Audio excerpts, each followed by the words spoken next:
When I talk to my patients who have back and neck problems, I hear a lot of common misconceptions about spine surgery. Today, I would like to share the four most common myths that I hear regularly.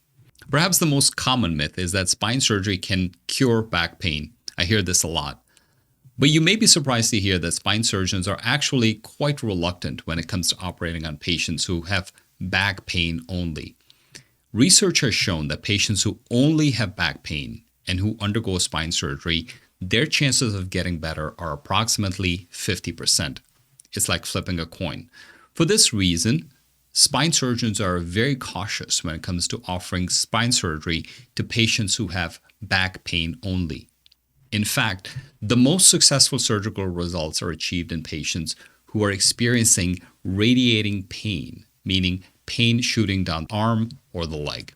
This condition is called radiculopathy, and it is the result of a pinched nerve in the back or the neck. I have very good videos about these conditions. The links are in the description below. Patients with radiculopathy who undergo spine surgery, their chances of getting better are in the high 90% plus. So, most surgeons, myself included, will generally recommend against surgery to those patients who only have back pain without radiculopathy. Of course, there are unusual exceptions to this generalization, but still, this is a very common myth that I would like to dispel. Another common misconception is that recovery from a spine surgery is going to be very long and very painful, and that you will be bedridden or immobilized for a long time. For the vast majority of patients, this is not the case.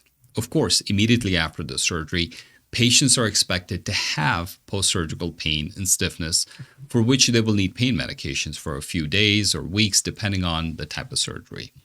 And yes, the first week after surgery is quite challenging, no doubt about it. But week by week, patients report gradual, consistent improvement of their surgical pain. We encourage patients in this initial period immediately after surgery to be active and to walk around and to minimize the time that they're sitting or laying down. During this initial recovery phase, we gradually transition patients to non-opiate medications like acetaminophen, muscle relaxers, nerve medications, and the goal is to gradually wean the patients off the opiate pain medication. So the idea that after spine surgery, most patients, months later, will need opiate pain medications or will be immobilized is simply not accurate.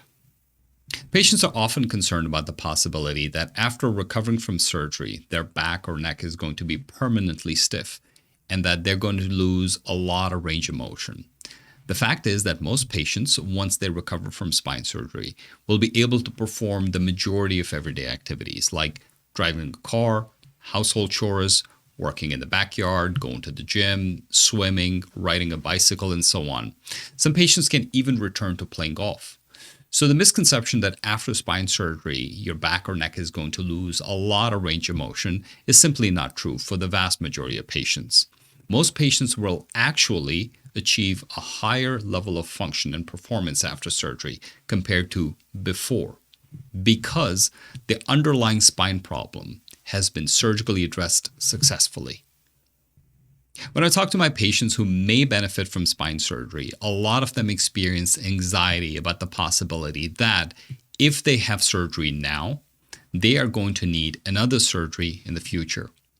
When you look at the data, it shows that the majority of patients who undergo a spine surgery will not need another surgery in the first 10 years.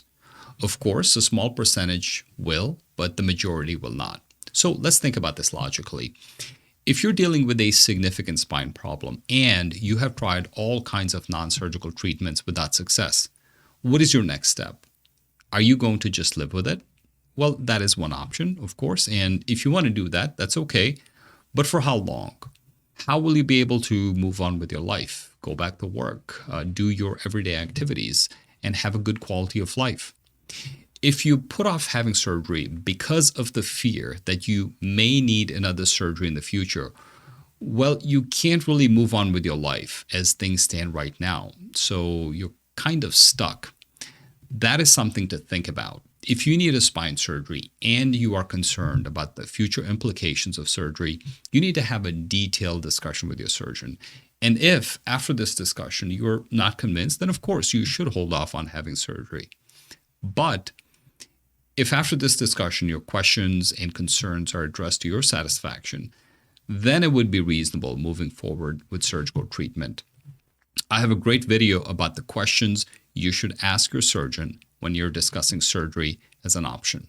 The link is in the description below. I hope you found this information useful. Please share and subscribe to my channel so I can keep making these videos for you. If you have any questions, please feel free to share in the comments below. I always enjoy hearing from my viewers. Take care of yourselves, stay healthy. Thank you for watching, and see you next time.